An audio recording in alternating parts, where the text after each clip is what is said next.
네, 핵심 주제 24번째는요. 후생경제학의 이해인데 좀 내용이 좀 까다롭습니다. 여기 있는 내용이. 일단 그래서 파레토 개선과 파레토 효율의 개념만 이해하시면 돼요. 그래서 사실 이거를 또 정확하게 이해하려면은 내용이 좀 일반 균형이라 그래서 우리가 그동안 배웠던 부분 균형과는 좀 다른 그런 개념을 배워야 되는데 이게 미시경제학 끝부분에 나오는 편이고 상당히 좀 어려운 편입니다. 이것도 제가 좀 자세한 내용은 나중에 기회가 될 때 다른 강좌에서는 설명을 드리겠는데 우리 매경 테스트를 보기 위해선 그딴 일반 균형 뭐 그딴 거 필요 없어요. 그냥 우리는 시험 보기 위해선 파레토 개선과 파레토 효율의 개념 요 정도만 알아두시면 됩니다. 아주 기본적인 개념만 제가 말씀을 드릴게요. 우리 시험에 딱 필요한 것만. 자, 그러면 일단 후생경제학이란 게 뭐 이 정의가 이렇게 나와 있는데 파레토 개선이란 게 무슨 뜻이냐? 보세요. 하나의 경제 상태에서 다른 경제 상태로 변할 때 사회 구성원 중 어느 누구의 효용도 감소함이 없이 최소한 한 명 이상의 효용이 증가하는 경우를 파레토 개선이라는. 읽어봐도 잘 모르겠죠, 그죠? 자, 이거는 무슨 뜻이냐면 어떤 경제 상태가 A라고 쳐봐요. 그리고 다른 경제 상태가 B라고 칩시다. 그럼 이건 뭐냐면은 가령 어떤 국가에서 세금을 걷어가지고 A 상태가 좀 불만족스러우니까 예를 들어서 무슨 복지 정책을 펼쳤어요. 그러면 상태가 경제 상태가 A에서 B로 바뀐 거죠. 그러면 거기에 사회 구성원들이 있을 거 아닙니까? 자, 그러면 A의 상태가 있고 그 다음에 B의 상태가 있을 때 구성원들을 우리가 갑, 을, 병 세 사람이라고 칩시다. 자, 갑을 병이 애초에 효용이 갑이 100이었고요. 을이 90이었고 병이 80이었다고 쳐봐요. 이제 어떤 복지 정책을 통해서 상태가 A에서 B로 변했대요. 그럼 이 갑, 을, 병의 상태가 100에서 갑은 100으로 그대로고요. 을은 90에서 90 그대로야. 근데 병은 80에서 85로 이렇게 증가했대요. 자, 그래서 봐봐요. 이 경우에 사회 구성원 중 어느 누구의 효용도 감소를 안 했죠. 갑을병 누구도. 그런데 최소한 한 명 이상이라는데요. 그러니까 병은 80에서 85로 증가했죠. 이런 걸 뭐라 그러냐면 파레토 개선이다. 이렇게 얘기합니다. 이거는 물론 자 2번은 무슨 얘기냐면 부존 자원 내에서 이루어진 상태. 즉 실현 가능 부존 자원이라는 게 원래 자본이 놓여 있던 상태 그 자본 한도 내에서 그 자원 한도 내에서 정책을 펼쳤을 때를 얘기해요. 그렇게 중요한 개념은 아닙니다. 이거는. 자, 그래서 일단 요게 파레토 개선이다. 근데 이 파레토 개선을 우리가 어떻게 설명을 또 하냐면 파레토 열위에서 파레토 열위에서 파레토 우위가 되었을 때 요거를 파레토 개선이다. 이렇게 얘기하거든요. 그럼 파레토 열위와 우위는 뭐냐면 자, 또 봐봐요. 이게 방금 했던 거랑 똑같습니다. 경제 상태 A가 다른 경제 상태 B와 서로 비교를 해 볼 때 A의 모든 구성원의 효용이 B보다 같거나 클 때 A는 B에 대해서 파레토 우위에 있다라고 얘기하는 거예요. 그럼 우리 앞에 있는 거 볼까요? 지금 A 상태와 B 상태의 효용을 서로 비교를 해봤어요. 그랬더니 지금 요 190은 같죠? 근데 병은 85로 올랐으니까 지금 A가 파레토 열위인 상태고 B가 파레토 우위인 상태죠. 열위에서 우위로 변했으니까 이건 파레토 개선이 된 거죠. 그런데 만약에 보세요. 여기에서 이게 90이 아니라 요게 85가 됐다고 쳐봐요. 그러면 이번에는 아까 정의가 뭐라 그랬냐면 A에서 B 모든 구성원의 효용이 B보다 같거나 커야 되는데 지금 이 경우에는 을의 효용이 작잖아요. 그러니까 이번에는 얘가 파레토 열이도 파레토 우위도 아니라는 거죠. 무슨 뜻인지 아시겠죠? 모든 구성원의 효용이 같거나 더 높을 때 파레토 우위에 있다고 하는 거고, 그래서 열이의 상태에서 파레토 우위의 상태로 변화하는 것이 파레토 개선입니다. 즉 이 말이나 위에서 봤던 이 말이나 결론은 똑같은 거게 똑같은 얘기예요. 어느 누구의 효용도 감소함이 없이 한 사람 이상 효용이 증가하는 거나 열위에서 우위로 변했다는 말이나 똑같은 거죠. 자, 그 다음에 우리가 파레토 효율성이란 것은 뭐냐면 우리가 지금 파레토 개선이 뭔지 배웠죠. 파레토 개선이 뭔지. 자, 파레토 개선이 더 이상 불가능할 정도로 효율적이야. 그걸 파레토 효율적 또는 파레토 최적이다. 이렇게 얘기를 합니다. 최고로 효율적이라는 얘기예요. 더 이상 개선이 불가한 상태. 너무 좋아가지고 더 이상 좋아지게 만들 수 없는 상태가 파레토 최적, 파레토 효율적이라는 거예요. 그래서 만약에 누군가의 효용을 증가시키기 위해서는 다른 누군가의 효용 감소가 필요한 상태다. 자, 이건 무슨 얘기냐면 보세요. 자, 예를 들어서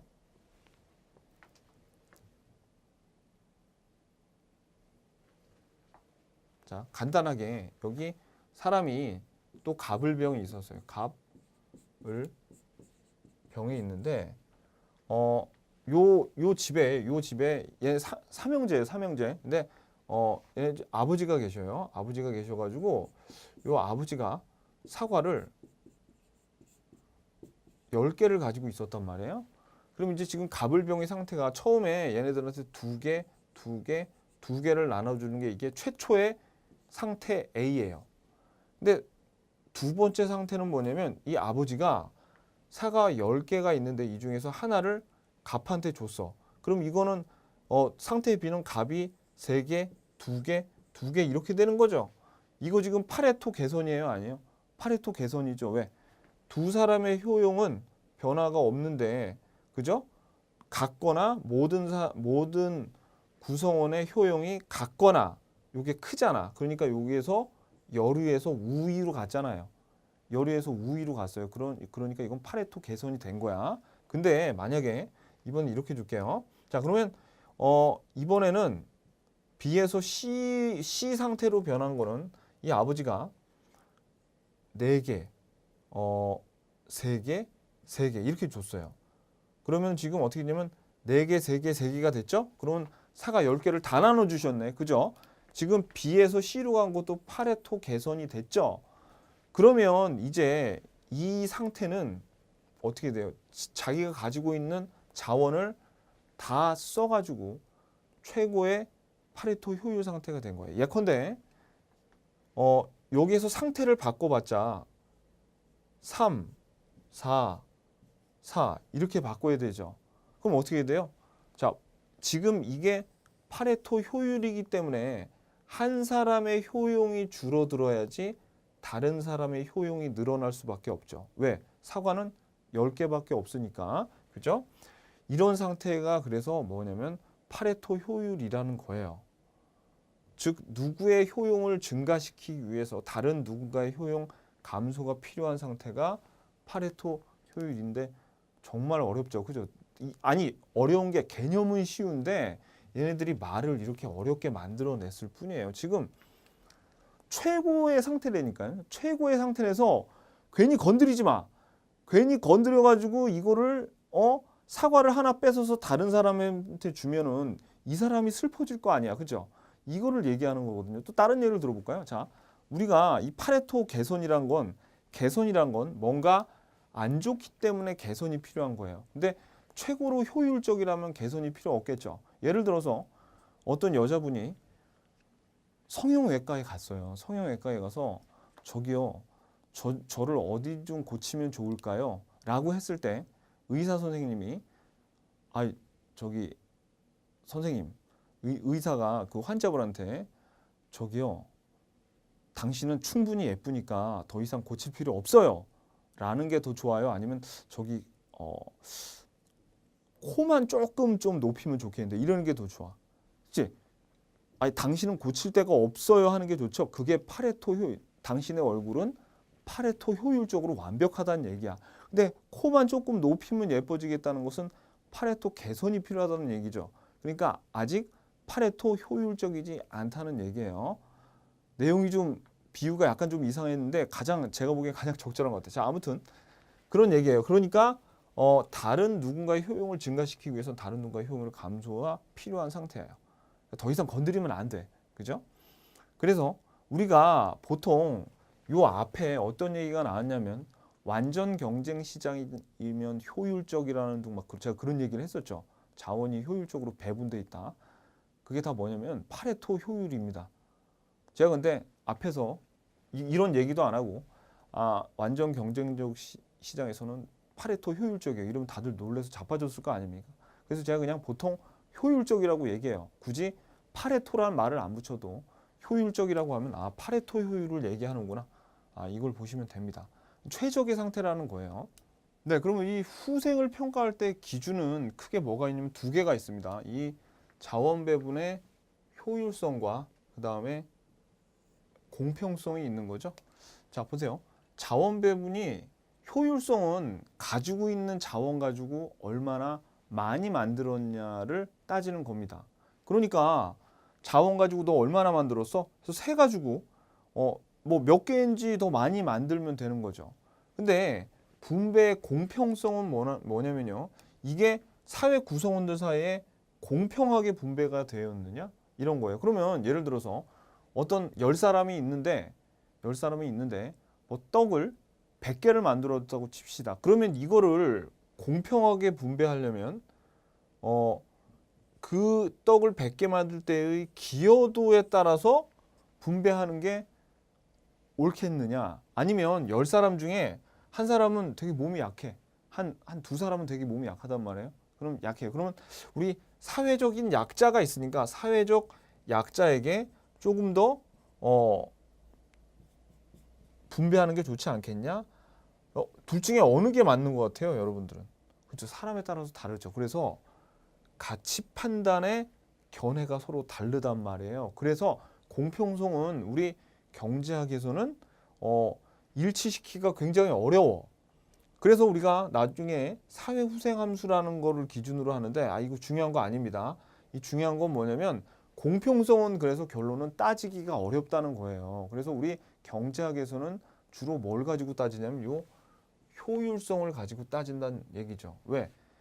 효율성은 그냥 세면 되잖아요. 이 자원 가지고 많이 만들었니? 그래서 우리 경제학에서는 공평성은 거의 무시를 합니다. 대표적인 예가 뭐였어요? 우리 앞에서 1급 가격 차별 기억나시죠?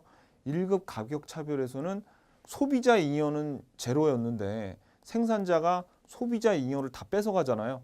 공평성은 철저하게 무시가 된 거죠. 소비자는 완전히 다 당하잖아요.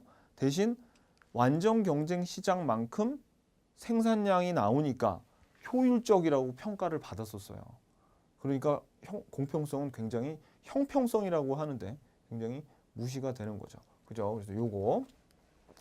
자, 그리고 우리가 이 개념이 좀 어려울 텐데 여러분 보세요. 파레토 효율의 달성은 일단 결론부터 좀 볼게요.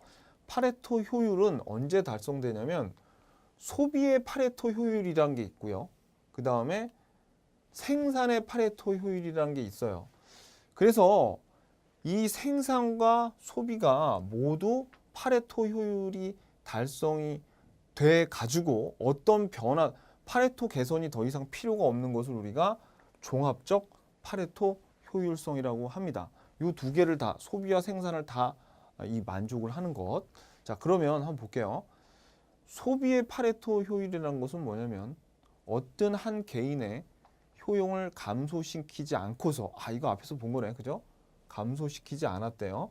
다른 개인의 효용을 증가시킬 수 없는 상태네. 그죠? 그러니까 이 효율적이라는 얘기는 아까 했던 얘기 똑같네. 그죠? 상태를 소비의 파레토 효율이라고 하죠. 그죠? 그래서 보세요. 이거는 무슨 뜻이냐? 부존 자원이 지금 X제하고 Y제를 가지고 있어요. A와 B가. 이때 소비를 할 때 파레토 효율성을 달성한다는 얘기는 무슨 뜻이냐면 자 보세요. 지금 사람이 A하고 B가 있어요. 자 그런데 봐봐요. A는 밥을 10그릇 갖고 있어. 근데 B는 소고기 국 있죠? 국을 10그릇 갖고 있대요. 그러면 한번 생각해 보세요. 얘네들이 A는 국도 없이 맨밥만 먹고 있어. 그건 먹는 게 아니라 처먹는 거죠. 그죠? 아니, 맨밥을 어떻게 10그릇을 먹냐고. 이거 소비하면 행복하겠습니까?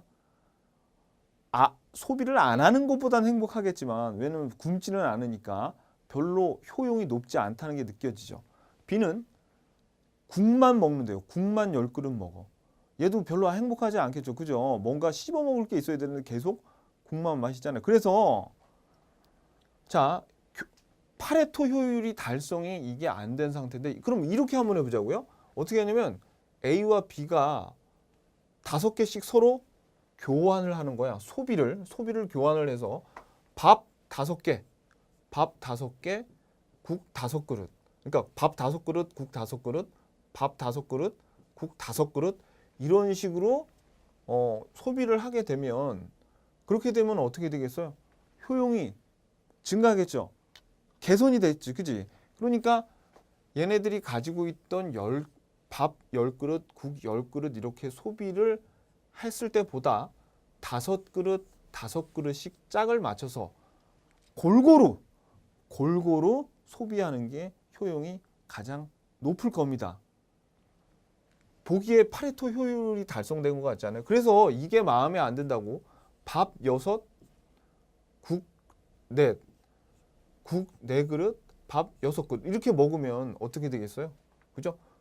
이렇게 되면은 되려 효용이 감소하겠죠. 아니면 이건 어때? 5에서 얘만 6, 얘만 4 이런 식으로 되면은 얘는 효용이 되려 감소하잖아요. 효용이 늘어나고. 그러니까 자, 이렇게 XJ, YJ를 교환을 하면 최적의 양을 A, B가 소비할 때 이때 파레토 효율성을 달성한다. 제가 그냥 숫자를 들었지만 10개, 10개일 땐 5개를 이렇게 소비할 때 이때가 파레토 효율성이라는 거예요. 개념은 어렵지만 설명은 쉬웠죠. 그죠? 그래서 요렇게 소비를 통해서 골고루 소비하는 것이 좋겠구나. 요게 소비의 파레토 효율이고요. 이번에는 자, 생산의 파레토 효율을 볼게요. 이것도 봐봐요. 어떤 재화의 생산을 감소시키지 않고서 다른 재화의 생산을 증가시킬 수 없는 상태를 우리가 생산의 파레토 효율이라고 해요. 이것도 앞에서 본 얘기와 마찬가지인데, 예를 들어서 A라는 사람이 X 재화와 Y 재화 2개를 만들 수가 있는데, 이거를 만들 수 있는 자원이 뭐가 있습니까? 노동하고 그 다음에 요 자본이 있겠죠. 그죠? 그런데 한번 봐봐요. 이 사람이 X제하고 Y제를 만들어야 되는데 무식하게, 그러니까 얘는 아주 옛날이래요. 뭐 노예라고 칠게. 노예 10명과 그 다음에 기계 10대를 가지고 있었어. 뭘로 좀 설명을 하면 될까? 그죠? 요게 무슨 뜻이냐면은 이 여기에서 요거 콩하고 밭에다가 심어서 이제 수확을 하는 거예요. 그리고 10명의 노예와 10개의 호미가 있었어. 호미. 그러면 봐봐요. 얘가 이렇게 생산하는 거예요. 처음에 콩 농사를 짓는데 10개의 노동은 다 콩에다가 주고, 여기 팥을 하는데 10개 호미만 달랑 놔뒀어. 그러면 이 콩밭에서는 어떤 일이 벌어지겠어요? 호미로 이렇게 파가지고 콩을 심으면 좋은데 얘가 지금 맨손으로 노예들이 막 파고 있단 말이야. 그럼 느리겠어요? 생산력이 떨어지겠어요? 아니면 모르고. 생산력이 엄청 떨어지게. 여기는 호미만 10개 꽂아놨어. 그러니까 어떤 일이 생겨? 생산이 안 일어나겠죠. 그래서 봐봐요.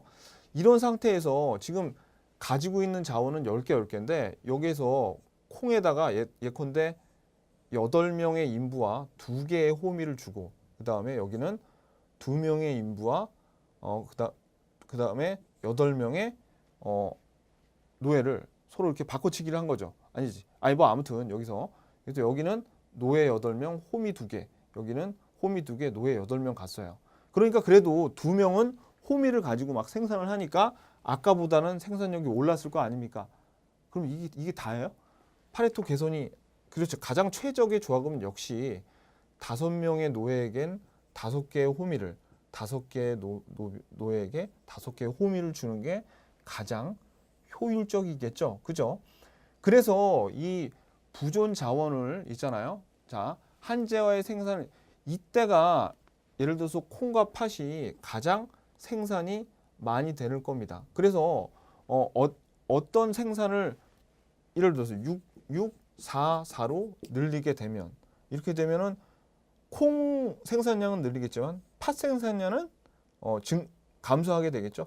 그러니까 여기도 마찬가지로 가지고 있는 요 자원, 노동과 자본을 골고루 투입하는 게 아마 가장 파레토 효율성을 달성하는 걸 거예요. 그래서 이거를 뭐라고 그러냐면 생산의 파레토 효율이라고 합니다. 여러분들 그냥 개념만 알아두세요. 개념만. 나중에 정말 제대로 한번 제가 요거를 복잡한 그래프를 그리면서 설명을 하겠습니다. 근데 우리 매경 테스트를 위해서는 그딴 거 볼 필요 없단 말이에요. 괜히 그거 보면은 그냥 경제하기 어렵다고만 생각하고 사실 그리고 그 더럽고 어려운 그래프보다 제가 숫자로 요 설명드린 거 있죠. 이게 훨씬 더 중요하고 정확하고 맞는 설명이에요. 가장 중요한 코어만 제가 설명을 드린 겁니다. 그런데 종합적 파레토 효율은 뭐다? 얘는 방금 전에 생산과 소비가 이제 모두 파레토 효율성이 딱 달성이 됐어요. 그래가지고 이제 더 이상 생산점을 옮길 필요가 없어서 소비자 효용이 더 이상은 증가할 수 없는 상태를 우리가 종합적인 파레토 효율적이다. 이렇게 얘기를 하는 겁니다. 그러면 자, 여태 본 파레토 효율성의 한계는 뭐냐면 자, 요거는 그 그래프를 봐야지 아는 건데 그냥 이거 암기를 해 두세요. 파레토 효율성을 달성하는 자원 배분의 상태가요. 무수히 많다. 왜요? 몰라도 돼. 그냥 여러분들 시험 보려면 그냥 외워요. 아셨죠? 이거는 나중에 그림을 다 그려야지 설명을 해야 되는 건데 제가 방금 말씀드렸던 파레토 효율성을 만족하는 점은 무수히 많아요. 무수히 많아가지고 나중에 어떻게 결정이 되냐면 아까 그냥 참고로만 제가 설명을 드릴게요. 여기 아까 X했던 요 사회후생함수 있죠? 무수히 많은 파레토 효율과 요 사회후생함수가 딱 만나는 요 점이 최적의 우리 후생을 달성한다. 이런 결론이 아무튼지간에 납니다. 하지만 중요하진 않아요. 아무튼지간에 파레토 효율성의 단점은 뭐냐면 무수히 많아요. 그리고 또 하나는 이 파레토 효율성은 형평성에 대해서는 아무런 기준을 제공을 하지 못한다는 거. 요 2개만 여러분들이 좀 알아두시면 좋겠습니다. 일단은 여러분들의 이 후생 경제학에서 그동안 우리가 효율적이다 얘기했던 것은 파레토 효율적이었다는 걸 얘기하고요. 파레토 효율은 더 이상 파레토 개선이 불가능한 상태. 그거죠. 그 다음에 우리가 파레토 효율적이 소비의 파레토 효율, 그 다음에 생산의 파레토 효율, 종합적인 파레토 효율이 있는데 요놈들이 상태가 하나만 있는 게 아니라 무수히 많고 또 형평성은 고려하지 않았다는 거. 딱 요 정도만 여러분들이 아시고 시험장 가시면 매경 테스트 보는데 아무 문제도 없어요. 아셨죠? 절 믿으세요.